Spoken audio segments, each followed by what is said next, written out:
Morning folks, it's Friday the 24th of May, end of the week, end of a good week I think, it's fair to say.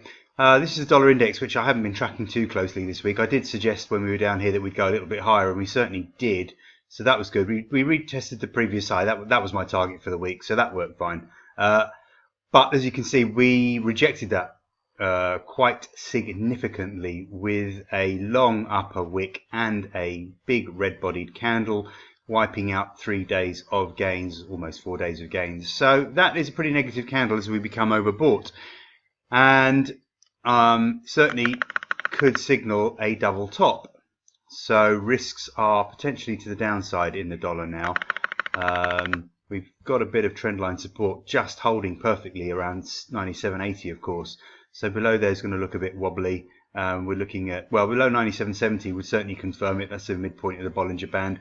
And looks likely that we could sink as far as 97.40, 97.30. Right, my main focus for the week has been the stock markets, US in particular.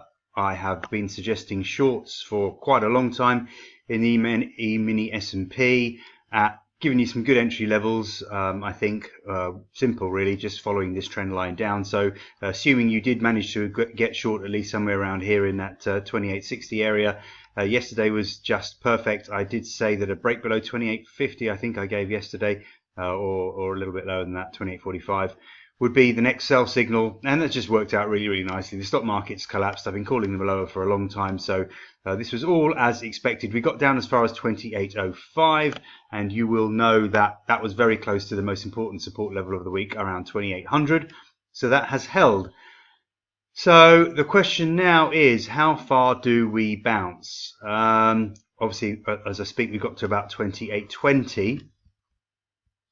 Let me just go back to the hourly chart, because this is where we're going to get our levels from.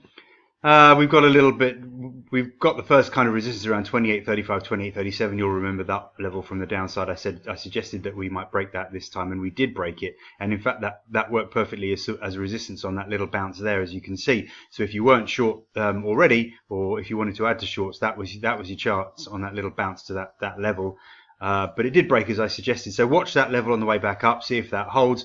If we get further, we're looking at 28.40, 28.50, 55, I think would be a good resistance level. I'm quite negative on the stock markets, as you know, and I'm still quite negative. But obviously, we're going to have to break through 2800. That would complete my little head and shoulders pattern that I've been talking about for at least a couple of weeks. This is what I've been looking for to form, and it is forming as I expected. So it's Friday. Weekly close is always more important. If we close this week below 2800, that is the we have been short the stock markets anyway, but it's only below 2800 that we actually get our sell signal.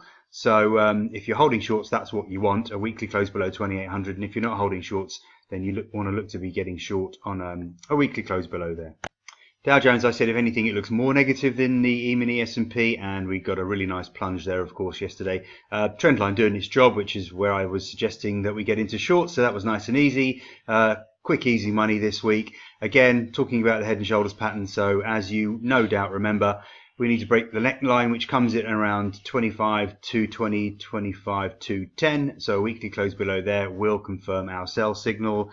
If we bounce, I don't think we're going to bounce too far. This trend line, no, that's not relevant. Hang on a second. I'm going to stick with the levels on the fibs. You can see clearly that 25.560, 580 is going to be our first resistance level. If we get up through there, we can look for 25.665, 675. It is possible. I certainly don't see a big bounce back in the stock markets, but it is possible that we trade sideways within these sort of parameters. That neckline that I mentioned, and 25.850, 870 break above 26,000 would be bullish. It's possible that we just trade sideways for a little while. You can see, for example, here that the left shoulder took a while to form. Yeah, kind of. That's not really the low of the neckline, but anyway, we certainly traveled sideways for a month. I'm wondering if that's going to happen here, and I'm wondering the S&P chart looks like that could happen too, so just be aware of that. Nasdaq chart, I suggested, looked even more negative than the S&P, and no surprise therefore that we have tumbled. I don't know if you managed to get short that one, but hopefully you were short at least one of these stock markets. There was plenty of opportunity to get short and capitalize on yesterday's losses. So a nice big drop in Nasdaq as expected. We've retested the neckline here, but we held it. Well, we spiked a little bit below. We got to 72.68. I had the neckline in at 72.90 anyway. So that has held. So again, a little bounce back is possible now. We're not oversold, so I don't think we're going to get a big bounce back. If we do, where do we get to? We could, well, you can see clearly that the first resistance is around 73.60, 73.70, and then you can see that we're going to have some quite strong resistance around 74.20, 74.30. So those are the bigger levels to watch today. And again, a weekly close below 72.90 would confirm the completion of the head and shoulders pattern, which is obviously negative. Aussie dollar, I think it's fair to say we've called this one nicely. I did suggest that we'd probably trade sideways. The little double bottom there, I didn't see that as a buy signal, but I did see it as more neutral, and I did see it as a signal that we could trade sideways, and sideways it is. So I had suggested, I think, taking some shorts off. Now I also suggested that 69.10, 69.15 would be a good resistance level. We topped just below that, the 200-hour moving average at just above 69.00. So watch that 69.10, 69.15 level today. Could be worth, yeah, I think it is worth trying a short. Very, very low risk. You can stop above 20. You could stop above 6. You could stop at say 69.25. Tiny risk, and well worth it. You wouldn't need too much of a move to the downside to make that risk reward worthwhile. Get below 68.90, and this looks more negative. But I do think that we'll continue to. I think the likelihood is that we will continue to range sideways in a consolidation pattern after this move to the downside. There's no buy signal, so just trading that little range from sort of 69.10, 15 down to 68.80, 68.60 is, I think, the right strategy. New Zealand dollar has had a bit of a bounce back to quite an important resistance level, so you can see why. Trend line on the chart, moving averages, fibs are all there. I'm going to expand this out now so that we can have a look at, zoom in on 65.25. So we have got above the 100-hour moving average, and we're just testing this trend line, as you can see. I've got a little fib in there at 65.25. Now, does that hold, or do we break higher? If you want to try a short around 65.20, 65.30, you need to stop above 65.35, which is the 200-hour moving average. We are getting overbought in the short term, so we are in a bear trend. So the theory is that you sell into resistance in a bear trend, so that's what we need to try to do. Now, if we break above 65.35, this is going to start to look a bit more positive. Look at this bullish engulfing candle here yesterday. That's interesting. Then it oversold. Bullish engulfing candle. Starting to wonder now whether this is going to stage a good recovery. So this is what's going to be key. 65.20, 65.30. If you want to try a short there, fair enough. That is resistance. Although, bear in mind we've got some bullish signals on the daily chart. We're overbought in the short term. If that does hold, happy days. We get back below 65.10. The shorts are going to start working. Break above 65.35, and I'm going to turn short term bullish. We'll have a first target of 65.50.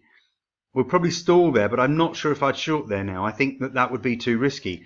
I think that, well, wait and see. But I think we could pause there and then eventually break higher to 65, 70, 75, and maybe get even up as far as 65, 80, 65, 90. I would be shorting up there for sure. Definitely taking off any remaining long positions. So this is getting quite interesting.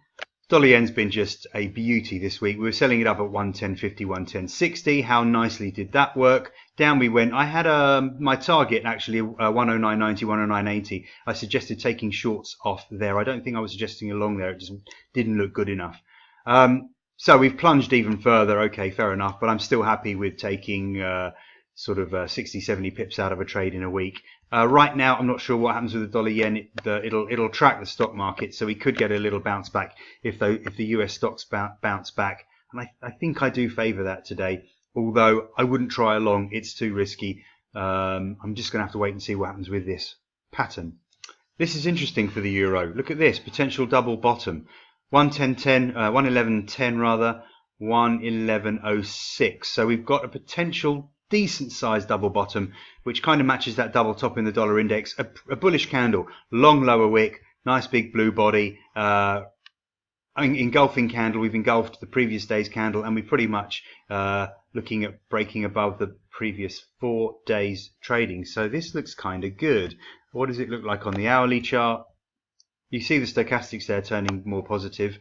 Hourly chart doesn't really give us any extra information, but we're at that resistance level of 185, 111.85, 111.95. So that will be absolutely key today. If we get up through 112.00, this is going to look even more positive. It could be worth trying a short here. I wouldn't rule that out. It's a low risk trade. You sell around 111.85, 95. You stop above 112. It's a tiny risk. And if the trade works, we'll be down here at 111.65, 60 probably for a decent enough turn. Obviously, the bulls are going to have to get us. The bears are going to have to get us down through 111.00. But I don't see that happening, to be honest. We might trade sideways for a little bit, but this is looking pretty bullish. So if you're short, you want to get out, and certainly you want to be long above 112.00. That, I think, is about all I can say on the subject. Gold, I'm just going to have to give up trading gold. I'm officially the worst gold trader in the world. I can't read this at all. It's fooled me a couple of times now with the break up here, and I thought we had a break of this trend line here, and we didn't. We recovered quite quickly up through what I saw as resistance in the mid 1270 area. I mean, look, we're above the trend line now, so in theory that's bullish, but who knows with gold. I'm not trading it. If you want to trade it, 1289, 1290 looks like resistance. 1296, 1297 looks like resistance. We're going to have to get up through 1303 for this to turn more positive, but it just keeps fooling me. So rather than continue to make a fool of myself, I'm going to leave it alone. WTI crude, I'm really happy with this. We were buying it down here at 60.90, 60.70. I called for a rally up towards 64.00, which is where I was looking to get short. Admittedly, we didn't quite get there. We got to 63.80. But when I saw these 3 little candles, I suggested that the market was going to turn lower and we should be getting short. And indeed, we plunged. Now, this was my first target, 60.90, 60.70. But I did say that I didn't think that would hold this time. And sure enough, it did not hold. This was the next target, the little trend line down here at $60. And I said below $60, this looks pretty nasty. What a big day to the downside. So I'm pretty happy with that. I didn't expect that whole drop to happen in one day, fair enough, but I was calling it lower. Now we've broken the 500-day moving average. We've pretty much broken everything. We tested the 100-day moving average and got below it, but look, we're just hovering above it now. So possibly a small bounce, but I don't see anything positive in the daily chart. I'm pretty sure I won't see anything positive in the weekly chart. No, I don't. And what about the hourly chart? Well, I haven't updated my fibs. I'll take this off. You can see actually how the fib extension worked as a target. So we're very oversold in the short term. That's hardly a surprise, is it? We're very oversold in the short term. So I think it's a good idea to take shorts off, but and look to sell on a bounce. But I don't see us bouncing too much. Let me just put some fibs on here to try and get some guidance on that side of things. So 58.80 would be a target. Good resistance at 59.50, 59.70. Maybe that is where we should at least start selling. I doubt we'd get up to $60. I doubt we'd get up through $60, quite honestly. I'd have to revise that next week if we did. But certainly, this is where I think we're going to go. I think we're going to see a little bounce, and I think we want to sell into that bounce. On the daily chart, we've got the 500-hour moving average, 500-day moving average at 59.60 as well. So that kind of ties in with that 59.50, 59.70 area that I see on the hourly chart as resistance. If we got higher, definitely $60 to 60, 60.10, 60.30 is definitely a strong resistance area, but I'd be very surprised if we got that far. I think overall the outlook for oil is negative, and I would suggest further losses next week.